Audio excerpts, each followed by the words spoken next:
자, 오늘 조선일보에요. 김윤덕 칼럼에 민주건달을 개탄했던 어느 사회주의자의 고백에서 이 파리의 택시 운전사 홍세화 씨가 얼마 전에 돌아가셨죠. 그분에 대한 여러 가지 기억들을 통해서 오늘날 좌파라고 주장하는 것들이 얼마나 사기꾼들인가를 언급했습니다. 사실 저는 한 30년 전에 이 파리에 갔을 때 홍세화 씨를 만날 뻔했는데 뭔 일이 있어서 부득이 만나지 못했습니다. 참으로 안타까웠다고 생각하는데 그 뒤에 이분을 잘 알고 있었습니다만은 내 주변에 아는 사람이 많아서 근데 한번 보지를 못했어요.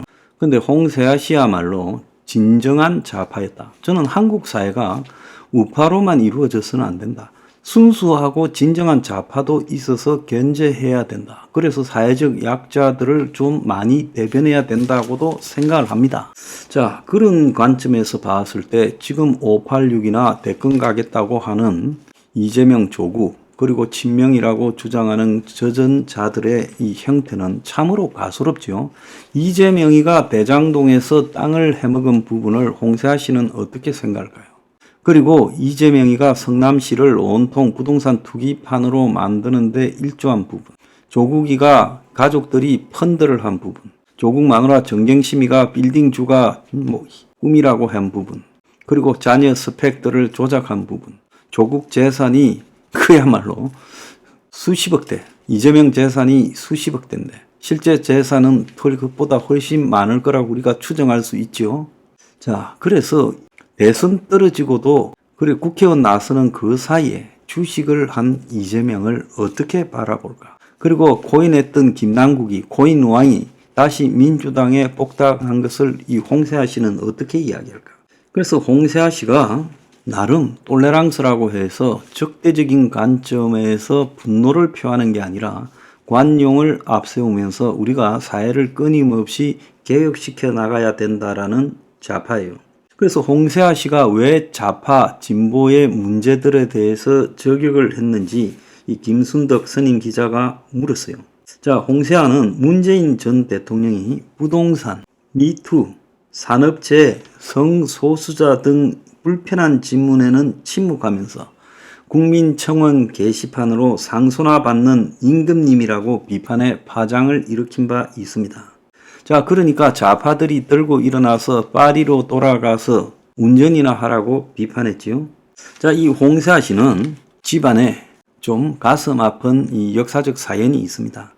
자, 그리고 전태일 죽음을 보고 사회주의자가 됐는데 난민전 사건과 연루되어 프랑스에서 망명하면서 생계를 위해서 택시기 운전을 하고 이 톨레랑스 관용에 이 눈을 떴고 그래서 한동안에 한국에 오지 못하는 처지에 있었어요. 그래서 이 사람의 주 사상은 서로의 차이를 차별과 억압의 근거로 삼아서는 안 된다라는 관용, 투쟁보다는 대화, 처벌보다는 포용을 역설했어요. 자, 그런데 이 사람이 그런 이 자신을 비판하는 문재인 정권을 비판했다고 자신을 비판하는데 앞장서는 586 운동권에 대해서 제대로 공부를 한 것도 아니고 돈벌을 버는 게 얼마나 어려운지도 모르는 민주건달이라고 비판했어요. 사실상 땀 흘려서 돈을 벌어보지 못한 자들, 건달처럼 대충 살아온 자들이 오늘날 서민을 대표하는 진보 좌파의 리더들이다라고 하는 것이 한국의 이 진보의 좌파의 가장 큰 딜레마입니다. 그래서 모든 수단을 총동원해 기회의 사재기를 한 가족을 위해, 이 조국을 이야기하죠. 우리가 조국이다. 또 추미애도 그런 측면이 있었죠. 아들 관련해서. 우리가 추미애다라고 외치는 이들은 대체 어떤 멘탈인가. 그래서 맹목적으로 조국과 추미애 등을 이재명, 문재인 등을 지지하는 좌파 진영에 대해서 일가를 했습니다. 자신이 몸담아온 언론사 간부 한겨레의 홍세화 씨가 한동안에 이 논설을 썼죠. 근데 한겨레 신문이 대장동 일당과 수억 원의 돈거래를 한 사실에 분노해서 1인 시위를 했어요. 진보의 가치가 소멸되고 있다고 더 이상 이런 무식한 진보 좌파들의 광군에 대해 그냥 글을 쓰지 않겠다고 절필을 했어요. 자, 그래서 그땐 정말 빡쳤다. 사회주의를 욕먹이고 진보를 참칭한 이들에게 적어도 좌파 지식인이라면 이거는 내가 해서는 안 되는 거야 라는 원칙이 있어야 한다. 주식 투자, 펀드, 신분을 대물림하려 펜법을 쓰는 것, 부끄러움을 느껴야 된다라고 말을 했어요. 그래서 이 사람이 제일 마지막에 했던 일이 장발장 은행이죠. 자, 이 장발장은 벌금 낼 돈이 없어서 교도소에 온 이에게 무이자 무담보로 벌금을 빌려주는 은행이에요. 그런데 이걸 신청을 한 사람이 너무 많아서 후원금을 가지고 이게 도저히 감당을 할 수가 없다. 그래서 가난한 민중들의 삶에 대해서 권력자들이 전혀 관심이 없는 데 대해 화가 치민다는 거예요. 이 사람은 말년에 좌파 진영에서 따돌림을 받고 그래서 어디 행사 같은 데 가도 혼자서 있다가 오는 일이 있었어요. 그래서 이 사람이 가장 원했던 것은 일요일 새벽 4시에 파리에 가서 도심을 질주하는 거다. 그래서 금요일날 언제? 일요일날 새벽에 한다는 거예요. 토요일날 저녁에 늦게까지 다들 먹고 마시고 일요일날 새벽에는 파리가 텅 비어 있을 때 거기 비어있는 도시를 택시 운전하면서 달렸고 그 뒤에도 파리 갈 때마다 가끔씩 걸었는데 자녀들은 다 파리 있죠. 그게 꿈이다. 희망이다라고 합니다. 얼마나 속이 답답했으면 이렇게 하겠어요. 자, 이 사람이 했던 말은요. 그의 책 한 구절에 있다고 김윤덕 칼럼에서 언급하고 있어요. 지금 한국 사회는 어디에서 수치심을 찾을 수 있단 말인가. 약삭빠른 냉소로 가득한 이 도시에 온통 탕류가 흐르고 있다.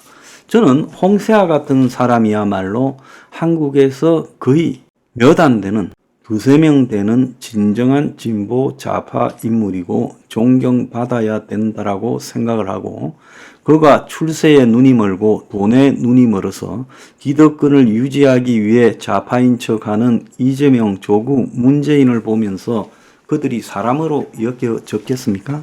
전혀 사람으로 여기지 못했을 거라고 봅니다. 그런데 더 환심한 것은 문재인이나 조국이나 이재명을 진보 좌파의 리더라고 그들이 저지르고 있는 진보의 기본 원칙을 어겨버린 일조차도 다 덮어버리고 자, 그것은 여건이 만들어낸 공작이거나 또 하물며 그것은 이미 대가를 치렀다고 강변하거나 윤석열과 김건희의 죄에 대비해서 뭐가 큰 문제냐라고 해서 축소시켜서 생각하는 거. 그건 한국의 진보 좌파에 지지하는 사람들의 이 사고 구조에 어딘가 큰 고장이 난 게 아닌가 저는 그렇게 보고 있어요.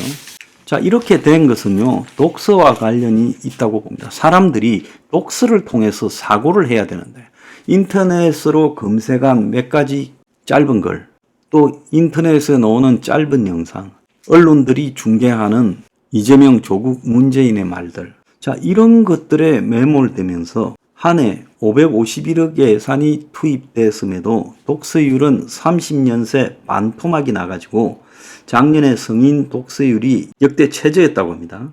그래서 43%라고 이야기하는 거예요.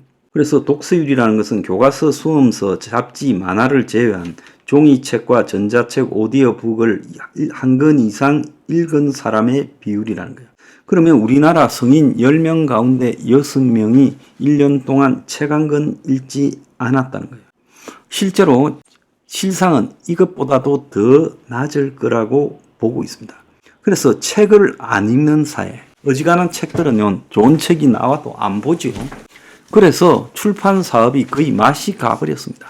그야말로 쓰레기 같은 하나마나한 이야기를 담은 책이나 저 대중을 선동하는 정치인의 책들 이런 것들에 열광하죠. 제가 이 스포 15조 책도 15,000권 찍어냈는데 지금 700~800권 남아있다고 합니다. 솔직히 말하면 스포 15조 같은 책들을 서민 대중 90%는 저는 다 읽어서 거기에 나와 있는 사회적 문제에 대한 진단들 그리고 우리가 정치적으로 앞으로 어떤 방향을 선택해야 하겠는가 내 관점이 어떻게 바뀌어야 되겠는가라는 부분에 대해서 인식이 있어야 될 건데 황장수가 어떤 사람인가라고 보고 자기들이 그냥 저를 바라보는 관점에 따라 가지고 제가 쓴 책은 안 봅니다. 유시민이 같은 사람이 쓴 책, 진중근이 같은 사람이 쓴 책은 많이 봐요. 좀 웃기지 않습니까? 이 홍세아 씨 그야말로 이 사이비, 사쿠라, 진보 좌파가 유행하는 세상, 그들의 대명사가 문재인, 이재명, 조국인 세상에서 홍세아 씨는 얼마나 이 같지 않았겠습니까? 솔직히 한국 사람의 수준의 환멸을 느끼고 죽었을 거라고 봅니다.